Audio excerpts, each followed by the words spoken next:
he kind of has a big head, so it'll maybe be hard to knock him out. Yeah, well, let's see Saturday. I don't have to comment what I'm going to do. He'll see it Saturday inside the cage.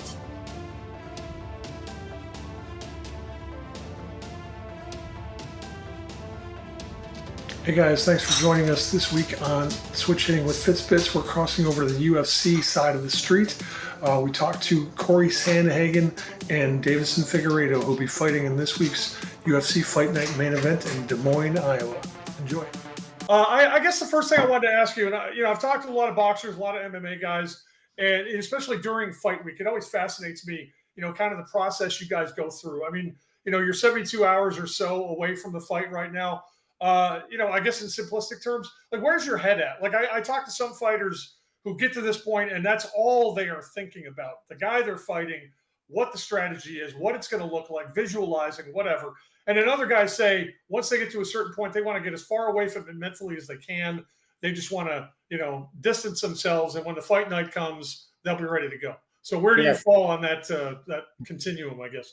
I like setting time aside in the morning to do my visualizations and to get out any energy or to get out any thoughts that I have about the fight. Sometimes I journal them, sometimes I just visualize them, but I do like to spend at least every morning just getting comfortable with all of the feelings and the thoughts that are going on.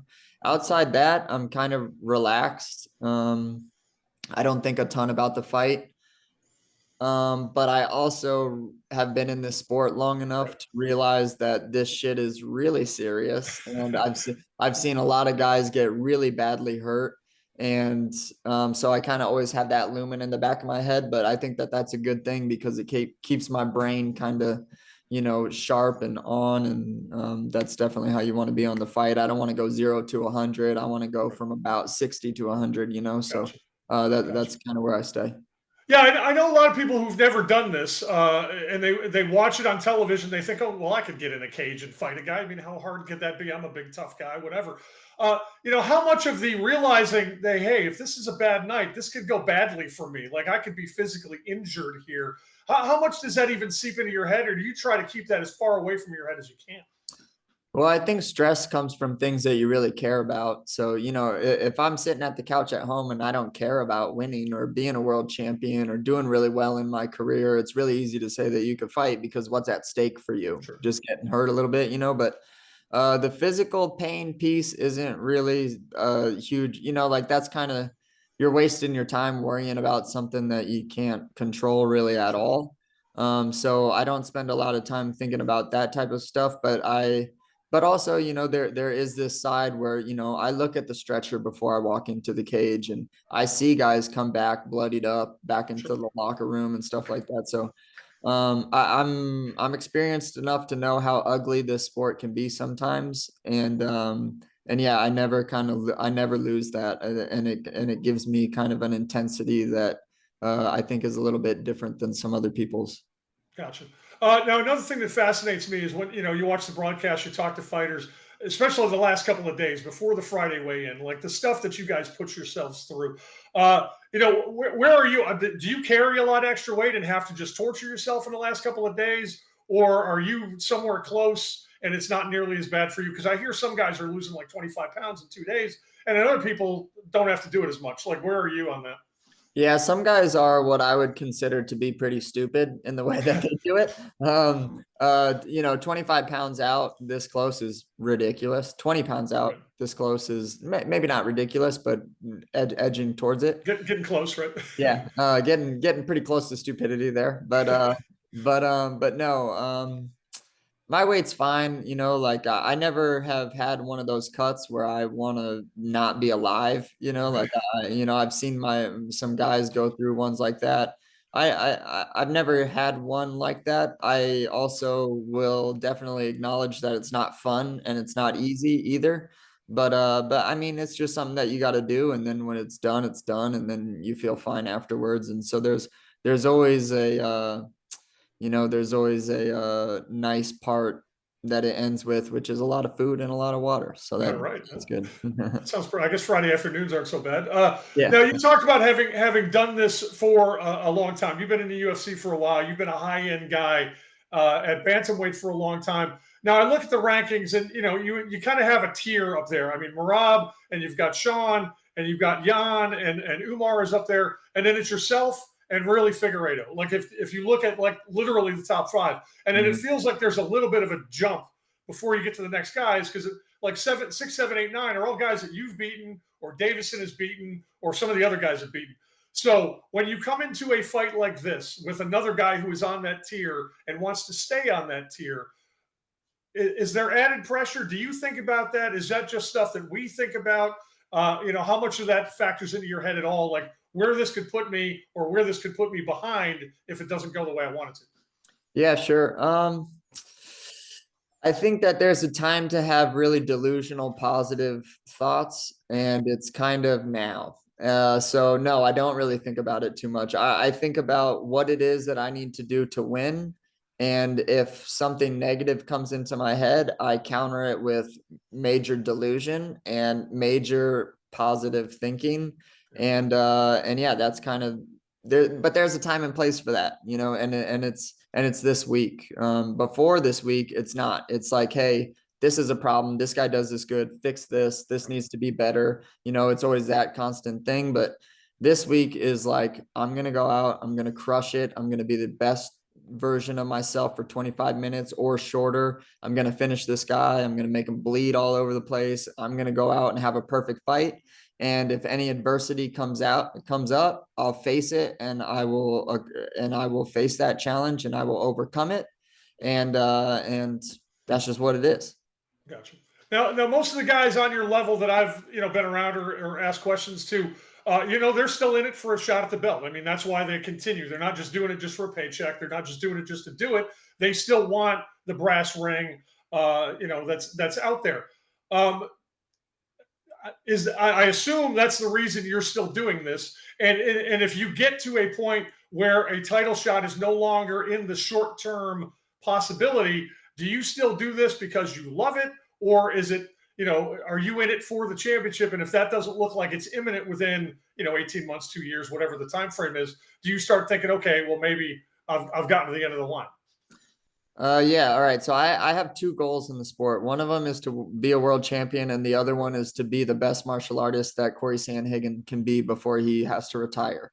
So those are my first two goals. One of them I won't be able to reach, and the title I will be able to reach. So I think that it's more about, for me, chasing perfection, and that's kind of taken me really far. But I'm not a sports guy, man. Like I'm not like a fame guy. I'm not one of those guys. I'm not really even a money guy, even though I do like money, of course, too. But Sure. I'm I'm like a martial arts guy, like I'm a simple guy. Really, all that I'm trying to do is master this craft in the timeline that I can. And that's what matters to me most. So, if things go horribly wrong and I start to lose a lot of fights, it's not going to be as discouraging, because I know for a fact after every single week ends and that Saturday last practice is over, my human body cannot push past the point of what I did in that week. And I know that I do that every single week. And as long as I'm doing that, I know that I'll get to that like close to perfection fighter that I can get. But if other people are better than me, then they're just better than me. There's no shame in that. I think that there's shame in not trying, and I don't think that I'll ever stop trying. Gotcha. Now, I guess I'll ask a similar question from the other end.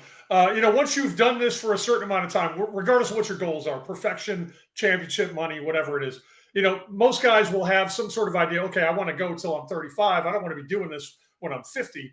Have you ever thought about that? Like, okay, I want to get out of this healthy by X age, or has that not ever been part of the calculation? No, if I could do this till I'm 60, 70, I would, but I Nice. obviously know that I can't. But if I can, man, I love this shit. Like Okay.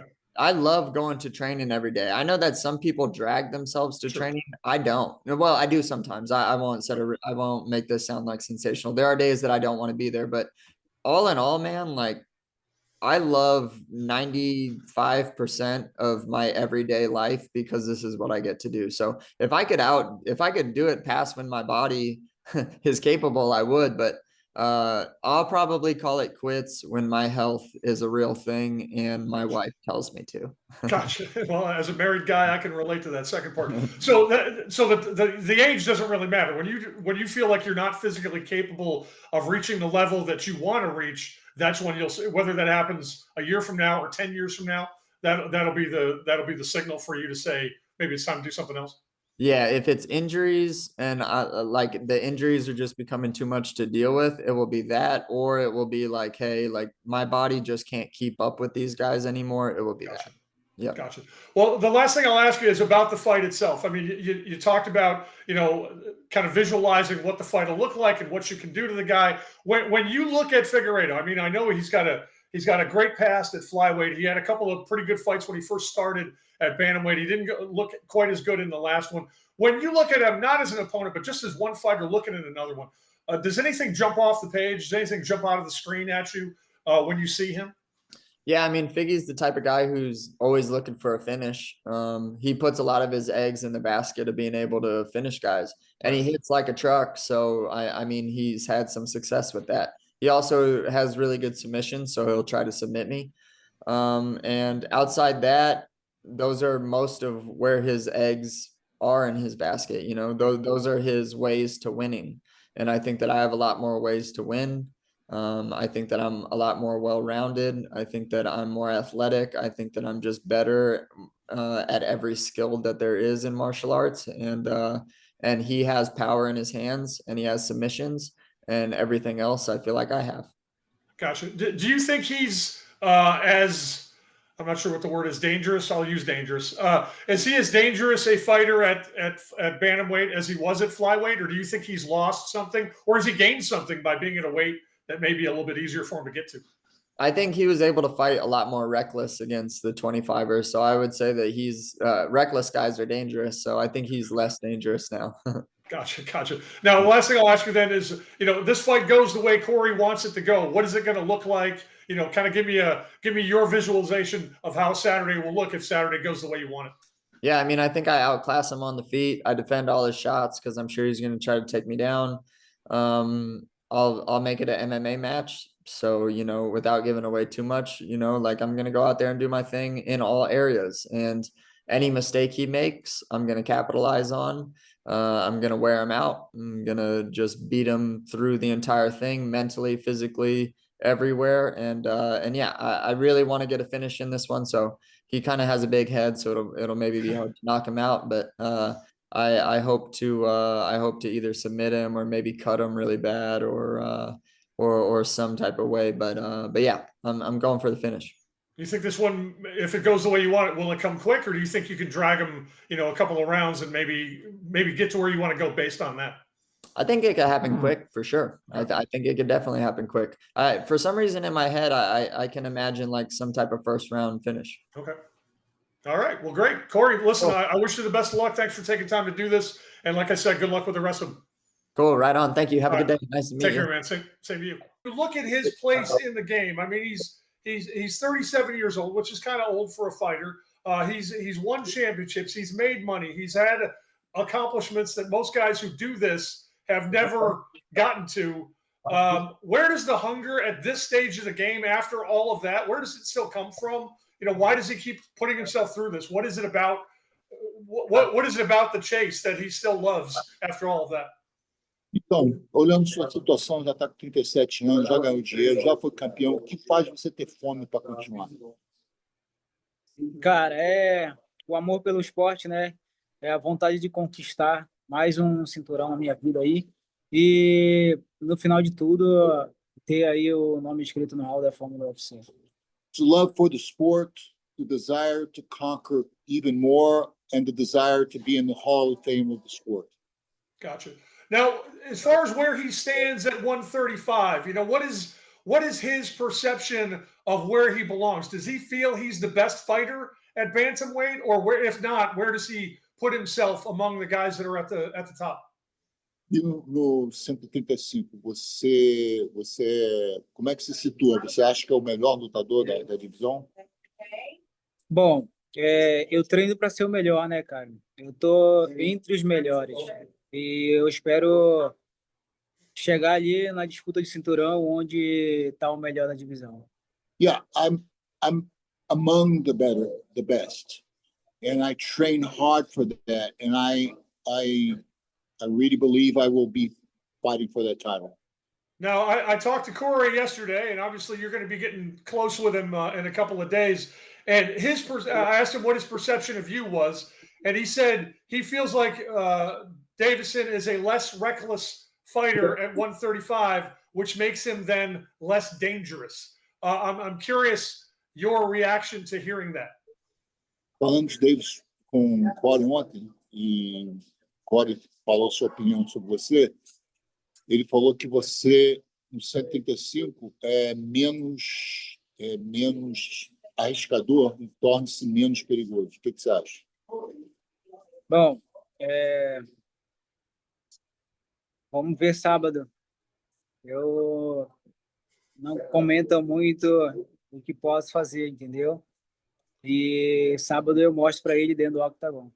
Yeah, well, let's see Saturday. I don't want to comment what I'm going to do. He'll see it Saturday inside the cage. Fair enough. Now, you mentioned kind of the top guys at 135, and he feels like he belongs among those guys. So you have, Sean and Merab are going to fight again. You've got Petr Yan, you've got Umar, you've got yourself, and you've got Cory. It seems like those are the kind of the top six. And then the next tier down is guys that all of you have beaten at one point or another. In order to stay in the mix for a title shot, that probably makes Saturday night's fight extra important. Does he put pressure on himself? Does he perceive that, or is that something that doesn't even come into his mind? Se olharmos para a divisão, tem você, tem o Merab, tem o Sean, tem o Umar, tem o Cory. O resto, abaixo de vocês, todo mundo já lutou com eles. Isso coloca mais pressão em cima de você para essa luta, sabe? Pressão toda luta tem, né, cara? Eu estou entre os 5 melhores da divisão. E tenho de estar preparado para lutar com qualquer um. Eu estou preparado para lutar com Cory sábado. Yeah, every fight there's pressure. I'm one of the 5 best in the division, and I need to show that I deserve to be there. So I have to come to fight. Now, he's obviously been through a bunch of championship fights at 125, won the title a couple of times. So he's been at the top of that mountain and felt what that spotlight is like. How is this fight compared to that? Is it at all similar? Does he approach it the same way? Or does it feel different to do a Saturday night fight night show as opposed to a UFC title fight on a pay-per-view? Então, você já teve nessa situação mais de uma vez na 125. Essa luta dessa noite se compara? Bom, é uma luta perigosa. Toda luta abaixo do quinto da divisão é perigosa, né? Eu treinei para ele como se fosse uma luta de cinturão. É um cara que oferece muitos perigos e vamos para cima dele. Vamos ver o que acontece. It's a dangerous fight. I trained for him as I would train for a title. He's a very dangerous fighter. So let's see on Saturday how it all plays out. Now, I think the perception of the fight, if you ask people, okay, you got these two guys in a cage together, most people think, or most people that I've talked to think, okay, if it gets to the ground, it's Deiveson's place. If it stays on the feet, it may be advantage Cory. I'm curious how he feels about that. Do you see it that way without divulging strategy? Do you feel like you need to get him to the ground in order for this to go well? Percepção do público é que se a luta for pro chão, você ganha, se ficar em pé, fica bom para ele. Você enxerga dessa forma? Bom, eu enxergo de todas as formas favorável para mim, entendeu? Eu treinei e estou preparado para sábado à noite pegar esse cara. No, I look at it as if all areas are good for me. I train to beat this guy. All right, the last one I'll ask you, and again, not looking for you to tell me what the game plan is, but we're all going to be watching on Saturday. If this is Deiveson's night, how are we going to be able to tell? What is this fight going to look like? How does he envision it going and ending even? Sem entregar estratégia, como você visualiza essa luta no sábado? Com certeza vai ser uma luta muito perigosa, muito dura. A gente vai sair na mão várias vezes ali, vai ser uma luta muito movimentada, né? Mas eu quero ter a oportunidade de nocautear ele para que eu possa, enfim, ter uma disputa de cinturão. Yeah, it's going to be a very exciting, very, how can I say, moving a fight with a lot of movement. Very tough fight, but I hope to knock him out and go for the title.